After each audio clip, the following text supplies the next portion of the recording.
Bismillahirrahmanirrahim. Assalamualaikum warahmatullahi wabarakatuh. Jumpa lagi di channel Teras Saswa, channelnya pembelajaran fisika dan PKWU. Pada kesempatan kali ini kita akan coba lanjutkan pembelajaran kita tentang termodinamika. Sebelumnya kita bahas tentang termodinamika bagian pertama, kalian sudah mengenal proses kalor. Keempat, proses kalor, kita akan lanjutkan ke termodinamika bagian kedua.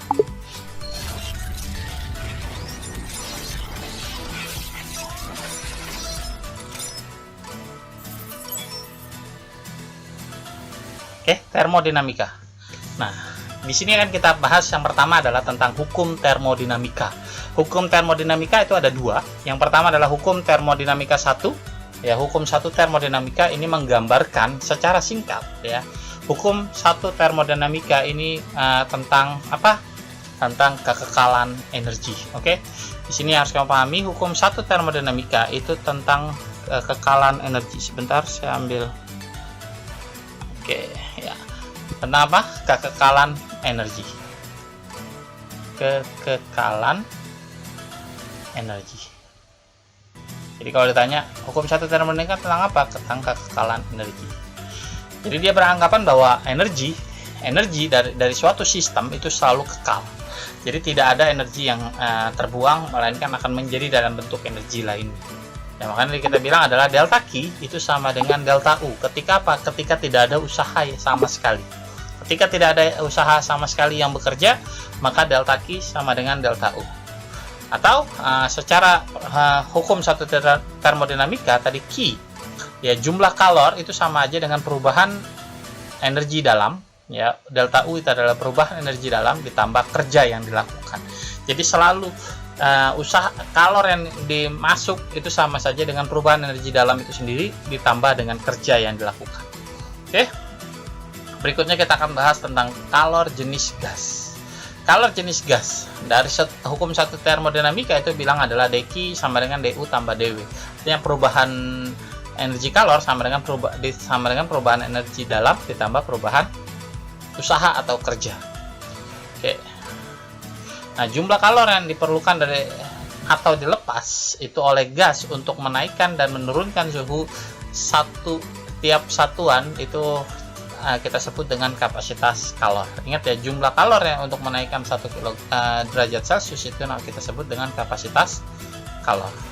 Nah, sehingga delta Q sama dengan C dikali delta T. Delta T sendiri tadi adalah perubahan suhu. Oke, kapasitas kalor ini kita bagi jadi dua. Ada Cv atau terjadi pada volume tetap. Ya, Cv sama dengan delta Q per delta T pada volume tetap, dan satu lagi pada tekanan tetap atau yang kita sebut dengan Cp. Nah, delta Qp dibagi delta T. Itu kita sebut Cp. Nah, hubungan antara Cp dan Cv ini kemarin kita sudah bahas waktu pembahasan adiabatik ya. Waktu pembahasan adiabatik kita dapatkan bahwa gamma. Jadi hubungan antara Cp dan Cv itu adalah gamma. Nah, di sini pada proses isochorik ketika delta W sama dengan 0 menurut satu hukum termodinamika, maka delta Q sama dengan delta U. Atau delta U sama dengan Cv dikali delta T. Dan delta U sendiri ya, delta U sendiri itu sama dengan apa? Delta U ini sama saja dengan energi kinetik gas. Sama saja dengan energi kinetik gas. Nanti kita bisa samakan. Nah, kapasitas kalor pada tekanan tetap itu terhadap kapasitas kalor pada volume tetap. Itu yang kita sebut Cp sama dengan Cv ditambah Nr. Oke.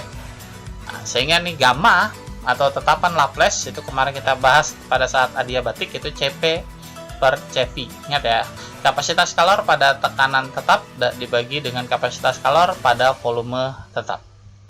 Nah, nilai tetapan Laplace ini berbeda-beda tergantung dari jenis gas dan keadaannya. Oke, jenis gas dan keadaannya. Jenis gas ini kita lihat adalah monoatomik atau poliatomik. Nah, kalau monoatomik seperti apa, poliatomik seperti apa? Keadaan gas juga sama. Nah, ini dibagi menjadi 3. Jadi kalau jenis gas ini mono atau poli, sedangkan keadaan gas ini kita bagi jadi 3. Suhu rendah ya, suhu sedang, dan yang terakhir adalah suhu tinggi. Jadi keadaan gas ini lebih kepada suhu.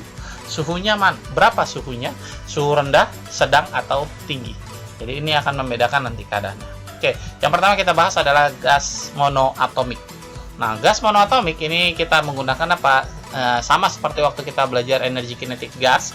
Delta U sama dengan energi kinetik, ya, energi kinetik gasnya itu sendiri 3/2 nRT. Kenapa kita bilang 3/2? Karena masih ingat pasti tentunya karena dia memiliki 3 derajat kebebasan, yaitu sumbu X, sumbu Y, dan sumbu Z. Makanya jadi 3/2 nRT.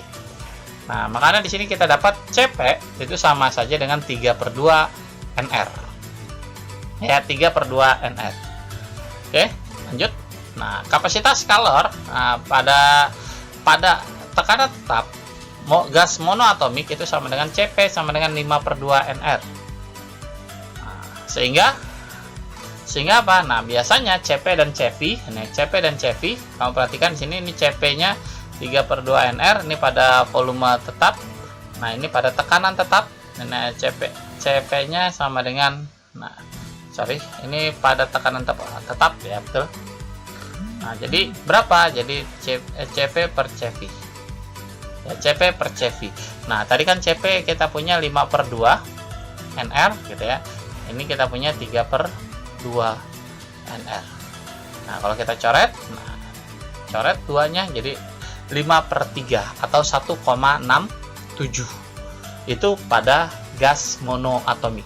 Untuk gas monoatomik sendiri ini tidak dibedakan menjadi suhu rendah, tinggi, dan sedang. Jadi dia masih semuanya sama untuk gas monoatomik. Untuk gas diatomik ini kita bagi suhunya menjadi beberapa. Keadaan yang pertama adalah pada suhu rendah. Apa itu suhu rendah? Suhu rendah adalah suhu di mana kurang dari 100 Kelvin. Ingat ya, suhu di mana suhunya adalah kurang dari 100 Kelvin. CV-nya itu sama seperti tadi monoatomik, hanya 3/2 nR. Kenapa? Karena pada suhu rendah gas diatomik tidak mengalami rotasi. Ingat ya, pada suhu rendah gas diatomik tidak mengalami rotasi. Dia hanya mengalami gerak translasi saja. Ya, mainkan apa? Hanya ke kanan, ke kiri, ke atas, atau ke bawah. Jadi hanya sumbu X, Y, dan Z saja, tidak mengalami rotasi. Sehingga derajat kebebasannya tetap 3. Jadi CV sama dengan 3/2 nR. Dan CP-nya masih sama dengan monoatomik tadi, 5/2 nR. Sehingga gamanya ya pasti tadi 1,67. Sedangkan untuk suhu sedang itu antara suhu 100 sampai dengan 5000 Kelvin. Oke, di sini yang kita akan gunakan kebanyakan adalah suhu sedang. Kenapa? Karena hampir semua reaksi gas yang diamati itu adalah suhu sedang, yaitu 100 sampai dengan 5000 Kelvin. Ya, selain dia mengalami gerak translasi, dia juga mengalami gerak rotasi, sehingga derajat kebebasannya jadi 5/2 nR. Ya, 5/2 nR. CV sama dengan, sedangkan CP-nya jadi 7/2 nR. Oke, selalu naik 2 derajat lebih tinggi dibandingkan CV. Nah, sehingga nanti jadinya gamanya itu jadinya CP per CV sama dengan 7/5. 7/5 atau 1,4. Sedangkan pada suhu tinggi atau di atas 5000 Kelvin, nah, gas itu akan seperti ini. Jadi selain dia berotasi, bertranslasi, dan dia juga bervibrasi. Apa vibrasi? Itu adalah gerak naik dan turun secara berulang. Ya, nah, sehingga derajat kebebasannya jadi ada 7. Ya, 7/2 nR. Nah, sedangkan CP-nya jadi 9/2 nR. Ya, 9/2 nR. Jadi kalau kita lihat berarti gamanya jadi 9/7 atau 1,28. Jadi urutannya adalah kalau kita urutkan tadi antara CP, CV ya, di suhu dan keadaannya, ya, keadaan dan jenis gasnya monoatomik, habis itu diatomik suhu rendah. Ya, monoatomik dan diatomik suhu rendah itu sama. Habis itu diatomik suhu sedang, dan yang terakhir adalah diatomik suhu tinggi, seperti itu. Oke, yang ketiga, bagian yang ketiga yang kita pelajari adalah energi dalam suatu gas atau delta U. Kita tahu delta U itu sama dengan U2 dikurang U1. Ya, U2 dikurang U1 atau perubahan energi dalam. Nah, U itu sama dengan 3/2 NKT. U sama juga 3/2 nRT untuk gas monoatomik yang tadi kita pelajari sebelumnya.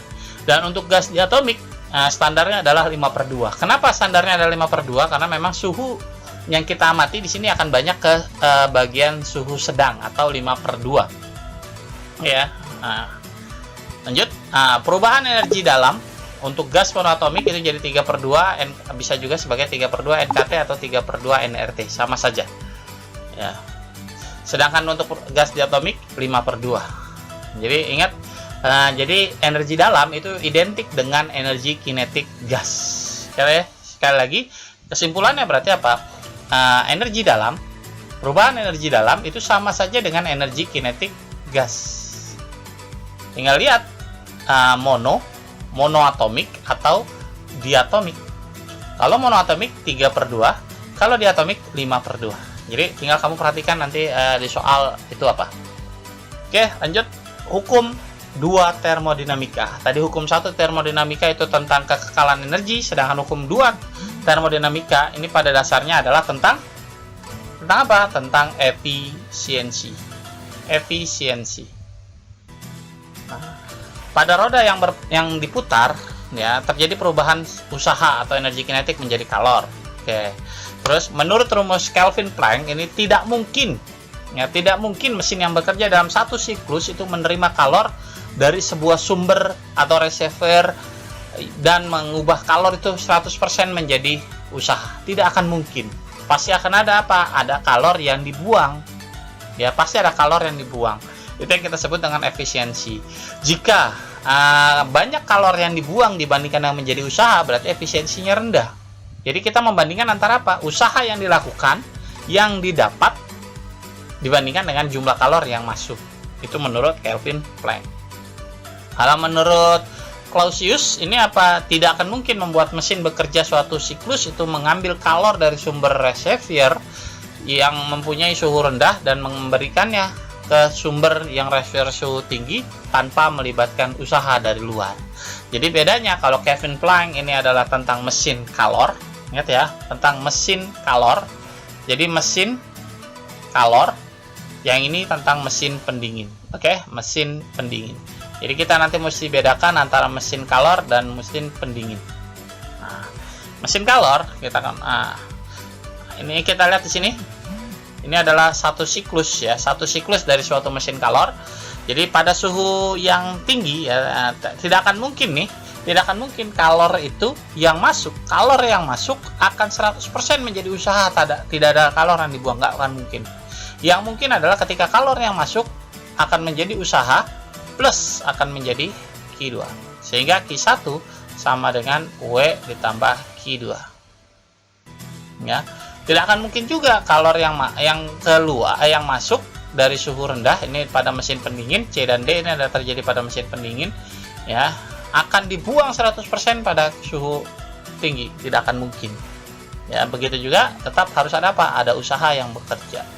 Jadi ada Q2 pada dari suhu rendah ini pada mesin pendingin, ini ingat mesin kalor, mesin suhu tinggi dengan suhu pendingin. Oke.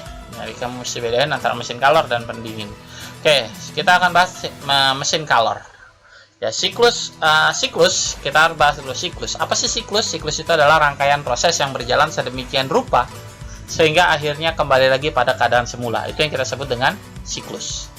Siklus ini bisa terbentuk dari 4 proses kalor. Ingat ya, 4 proses kalor. Apa saja? Itu ada isokorik, isotermik, isobarik, dan adiabatik. Jadi dari keempat proses kalor itu akan membentuk suatu siklus. Artinya apa? Dia bisa kembali lagi ke bentuk semula, ke titik asalnya dia. Nah, kita perhatikan di sini ada siklus seperti ini.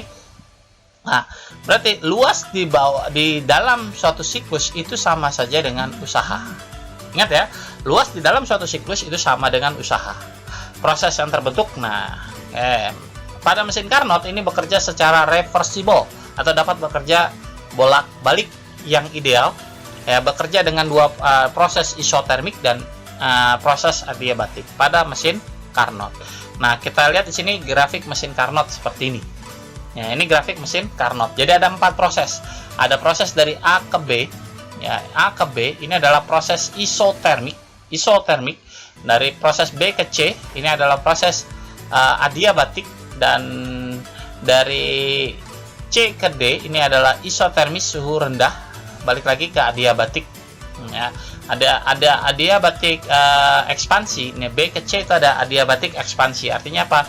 Yang mengalami volume mengembang atau volume membesar. Sedangkan dari D ke A, balik lagi ke titik asal, itu adalah adiabatik kompressible, artinya volumenya mengecil. Nah, kita lihat di sini. Nah, pada mesin Carnot ini proses yang terjadi adalah perubahan kalor ini menjadi usaha. Jadi kapan kalor itu akan dilakukan? Kalor itu akan dilakukan ketika proses yang kedua, atau proses adiabatik yang pertama, atau proses adiabatik adiabatik ekspansi. Artinya ketika volumenya membesar. Jadi ketika volumenya membesar, maka akan terjadi usaha yang dilakukan. Sehingga pada mesin Carnot ini akan berlaku Q1 sama dengan Q1 sama dengan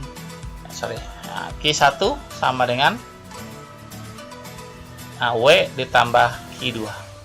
Q1 adalah kalor yang masuk pada suhu tinggi, ingat ya, suhu tinggi. Dan W adalah kerja yang dilakukan, dan ini adalah suhu rendah. Ya. Jadi kalor yang dikeluarkan pada suhu rendah. Q1 adalah kalor yang masuk pada suhu tinggi, dan Q2 adalah kalor yang keluar pada suhu rendah. Oke, efisiensi mesin kalor. Nah, mesin kalor yang dilihat apa? Yang dilihat adalah kerja yang dilakukan dibandingkan dengan kalor yang masuk. Jadi, kalau ibarat mesin, berapa sih banyak kalor yang dibakar, kalor dari hasil pembakaran bahan bakar dibandingkan dengan kerja yang dilakukan. Jadi kerja dibagi Q1 dikali 100%, itu yang kita sebut dengan efisiensi. Karena tadi kita tahu W sendiri, tadi kan kita tahu Q1 sama dengan W ditambah Q2, sehingga W sendiri sama dengan Q1 dikurang Q2. Sehingga kalau kita ganti jadinya 1 min. Nah, jadi W itu sendiri adalah Q1 dikurang Q2 per Q1 dikali 100%. Sehingga jadi 1 dikurang Q2 dibagi Q1. Seperti itu. Kali 100%. Ini adalah efisiensi. Ya, kalau kita lihat di sini, efisiensi juga bisa ditulis jadinya 1 dikurang T2 per T1. Kenapa? Karena Q2 ini terjadi pada suhu rendah. Ingat ya, jangan sampai ketukar. T2 adalah suhu rendah dan T1 adalah suhu tinggi. Ini adalah efisiensi pada mesin Carnot. Untuk pada mesin pendingin dia terbalik dengan mesin Carnot. Jadi mesin Carnot adalah kalor yang masuk itu terjadi pada suhu rendah, suhu tinggi masuk ke dalam sistem. Itu kalor yang masuk ketika seperti itu. Tapi kalau di mesin pendingin, energi kalor yang diberikan itu terjadi pada dalam suhu yang rendah. Jadi ada energi kalor yang masuk. Nah, sehingga di sini sistem harus kita lakukan kerja. Supaya apa? Supaya energi kalor dari suhu yang lebih rendah tadi akan dibuang ke suhu yang lebih tinggi. Seperti itu. Jadi berdasarkan skema gambar seperti ini. Nah, sehingga dapat apa? Yang kita lihat bukan lagi efisiensi kalau di mesin pendingin, tapi melainkan adalah koefisien daya kerja mesin.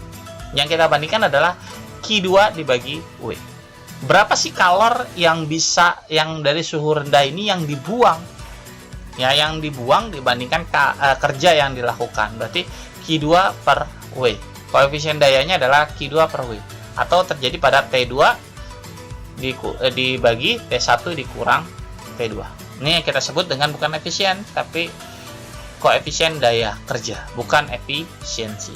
Oke, contoh siklus lainnya adalah misalkan pada motor bensin. Pada motor bensin atau mesin patak seperti ini terjadi 4 langkah gitu ya. Dan berikutnya ada nih pada mesin ini proses pada mesin patak ini terjadi proses apa? Yang pertama adalah dari C ke D ini terjadi pada volume suhu yang tetap, dan Q2 ini terjadi pada isokorik ya, isokorik pada volume tetap. Habis itu dilakukan kompresi lagi pada suhu rendah ya, suhu yang tetap di suhu rendah. Habis itu akan ada kerja yang dilakukan. Jadi ada kerja, nah ada kalor yang ini. Nah, mana kerja yang dilakukan? Kerja yang dilakukan ini Nah, kan ada kerja yang dilakukan. Nah, seperti ini prosesnya. Nah, jadi hampir sama. Siklus Otto dengan siklus Carnot itu hampir sama. Bedanya adalah kalau tadi siklus Otto ini terjadi adalah proses isohorik atau volume tetap, sedangkan pada proses mesin Carnot ini terjadi prosesnya adalah adiabatik. Hanya beda itu saja. Selebihnya yang lain adalah sama. Oke, lanjut. Nah, efisiensi. Nah, efisiensi pada siklus Otto adalah 1 min 1 per V2 per V1 gamma min 1. Ya, nah, oke. Gamma adalah tetapan Laplace. Yang berikutnya adalah mesin diesel. Mesin diesel. Nah, mesin diesel ini pada mesin berbahan bakar solar ini terjadi proses juga. Berbeda prosesnya dengan tadi dua mesin Calor sebelumnya, yaitu Carnot dan Otto. Dia berbeda. Nah, kalau pada mesin diesel ini proses yang terjadi yang pertama itu adalah proses, kita perhatikan di sini proses yang pertama dari titik A. Perhatikan gambar, mulai dari titik A udara ditekan secara adiabatik. Jadi prosesnya adalah adiabatik. Dari titik B ke C, nah, proses terjadi timbul. Ini proses apa? Yang terjadi adalah proses isobarik atau tekanan tetap. Ya, dari titik C ke titik D ini ada proses adiabatik kembali. Jadi adiabatik kembali. Baru setelah itu akan terjadi proses isohorik. Jadi prosesnya ada 3 proses: adiabatik, isobarik, adiabatik kembali, lalu isohorik. Nah, ini adalah siklus pada mesin. Oke, lanjut kita ke contoh soal. Di sini di contoh soal kita lihat sama-sama, kita lihat di sini ada tiga contoh soal. Di soal yang pertama di sini disediakan siklus. Kita perhatikan sini ya, ada sebuah siklus A B C D. Ya, siklus A B C D dan balik lagi ke A seperti pada diagram berikut. Nah, yang ditanya di sini adalah usaha total. Usaha total itu adalah luas di bawah grafik. Itu konsep yang harus kita punya pertama kali adalah usaha total itu adalah luas di bawah grafik di dalam suatu siklus. Ini adalah usaha. Oke, ini adalah W. Sehingga yang A, W kita dapat sama dengan apa? W sama dengan kita bisa dapat delta P dikali delta P. Ya, selisihnya ini panjang kali lebar. Ini kita sebut dengan delta P, lebarnya ini adalah berarti kita bisa tulis ini jadinya 4 ya, 4 kurang 2 dikali 10 pangkat 5 dikali delta V nya di sini 1 jadi 3, berarti 3 dikurang 1 dikali 10 pangkat liter ke meter kubik, ini sama aja 10 pangkat minus 3, jadi 10 minus 3. Oke, kalau kita kalikan jadinya 2 kali 10 pangkat 5 dikali 2 kali 10 pangkat min 2, jadinya 4 kali 10 pangkat 2 atau 400 Joule. Ini soal nomor yang poin A. Poin B, kita dapat jumlah kalor yang diperlukan. Jumlah kalor yang diperlukan itu berarti sama saja adalah secara keseluruhan atau bentuk kurva yang paling terbesar. Mana kurva yang paling terbesar nih? Persegi panjang lagi. Apa jadinya? P. Nah, kalor yang diperlukan atau Q1 itu adalah P dikali delta P. P-nya adalah 4, maksimalnya 4 kali 10 pangkat 5. Delta P-nya adalah 3 dikurang 2 kali 10 pangkat minus 3. Kalau kita hitung jadinya adalah 4 kali 10 pangkat 2 atau 4 dikali 2 8. Berarti 8 kali 10 pangkat 2 atau 800 Joule. Itu jawaban nomor 1. Oke, di jawaban nomor 2 kita perhatikan di sini. Nah, 50 kilokalori. Ini adalah mesin menyerap kalor, berarti adalah Q1. Ini reservoir suhunya adalah ini berarti T1. Ini adalah W-nya, usahanya. Yang ditanya adalah suhu pada reservoir dingin atau T2-nya. Ya, dan efisiensi mesin Carnot atau efisiensinya. Bagaimana kita menghitungnya? Nah, kita menghitungnya adalah menggunakan dua rumus efisiensi, kita jadikan satu. Apa rumus efisiensi yang pertama? W per Q1 dikali 100%. Efisiensi yang kedua apa? Kita pakai suhu 1 atau T1 min T2 dibagi T2 dikali 100%. Oke. Nah, kita coret nih. Gitu. Jadi tinggal W per Q1. W-nya adalah 3 kali 10 pangkat 4. Sudah satuannya sudah Joule. Sedangkan kilokalori. Ini harus kamu pahami. 1 kilokalori itu sama aja dengan 4200 Joule. Berarti jadinya di sini jadi 50 dikali 4200 sama dengan T1 kita punya di situ adalah 910 dikurang T2 dibagi 910. Kalau kita hitung di sini jadinya 3 kali 10 pangkat 4. Bawahnya jadi 21 kali 10 pangkat 4. Kita sederhanakan 1/7.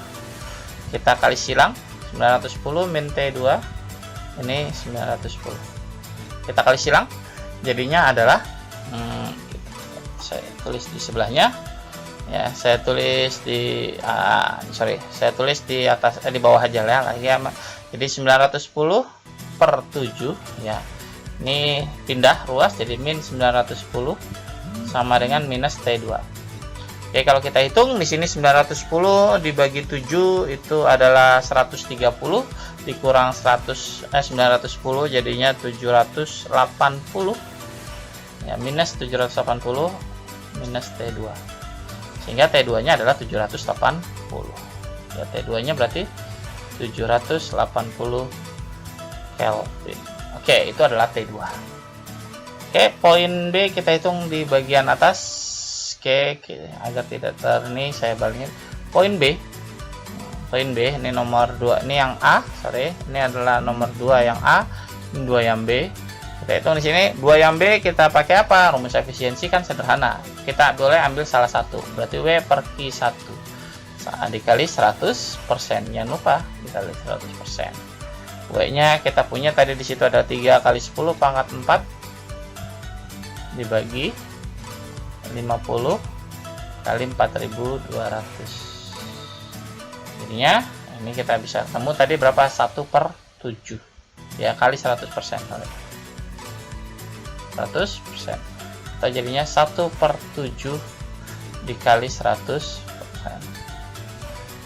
Oh, kalau kita jadikan ini 0,14 jadi sekitar 14,3%. Oke, 14,3%. Oke, kita masuk ke nomor 3 yang A. Nah, 3 yang A, kamu perhatikan sini suhu pada lemari es. Nah, ini adalah suhu rendah T2. Kita jadikan Kelvin, itu jadi 270 Kelvin. Ini adalah T1 suhu luar, suhu tingginya ini 300 Kelvin. Miliki daya P. Ya, ini P ya. Nah, kamu mesti ingat P itu sama dengan W per T. Nah, nanti berarti W sama dengan P kali T. Nah, deltanya adalah kalor yang diserap dalam 1 menit. Berarti Q2. Kalor diserap di mesin pendingin, kalor diserap bukan di Q1 tapi melainkan di Q2. Koefisien formasi K. Nah, berarti kita pakai rumusnya mana? Nah, koefisien formasi di mesin pendingin itu ada 2. Bisa pakai W ya. Berarti apa yang dibandingkan adalah kalor yang dibuang dibandingkan dengan kerja yang dilakukan. Ini dibandingkan apa? Ini adalah terbalik. Nah, kalau tadi adalah T1 dikurang T2 per T2, ini dibalik T1 dikurang T2. Oke, seperti itu. Oke, lanjut kita hitung lanjut Q2 kita itu belum tahu nilainya. Di situ W-nya kita punya W-nya adalah 500. Berarti P kali T ya, P kali T. W-nya kita ganti jadi P kali T. Kita rubah dalam P kali T. Jadi 500 dikali karena 1 menit jadi 60 detik. Nah, sama dengan T2. T2-nya kita punya di situ adalah 270 dibagi T1 300 dikurang 270. Sehingga kita dapat Q2 itu sama saja dengan ini adalah 3 kali 10 pangkat 4. Nah, sama dengan 270 dibagi 30. Coret 9 ya. 9/1 berarti Q2 itu sama saja dengan 9 dikali 3 kali 10 pangkat 4. Nah, jadinya 27 kali 10 pangkat 4 Joule. Oke, 27 kali 10 pangkat 4 Joule. Atau jadinya 270 kJ. Oke, lanjut kita ke yang poin B. Nah, poin B ditanya adalah koefisien kerjanya ya. Terus di sini kita bisa pakai rumusnya mana paling gampang, pakai angkanya bulat, itu T2 dikurang T1 dikurang T2. Itu yang kita gunakan. Jadinya kita bisa dapat di sini 270 dibagi 300 dikurang 270. Jadinya sama seperti yang di atas, 9/1 atau jadinya 9. Oke, nah inilah contoh soal yang saya berikan. Ada 3 contoh soal yang sering keluar. Memang yang pertama adalah di siklus itu sendiri, yang kedua nanti tentang efisiensi mesin kalor, baik itu soal-soal turunannya dari mulai nyari efisiensi dan sebagainya. Ini yang saya tampilkan adalah soal yang agak sulit ya, nanti biar kamu terbiasa dengan soal yang mudah nantinya. Oke, sekian pembahasan kita kali ini di termodinamika bagian kedua. Kita lanjutkan lagi di pembelajaran berikutnya. Oke, dari saya cukup sekian. Assalamualaikum warahmatullahi wabarakatuh.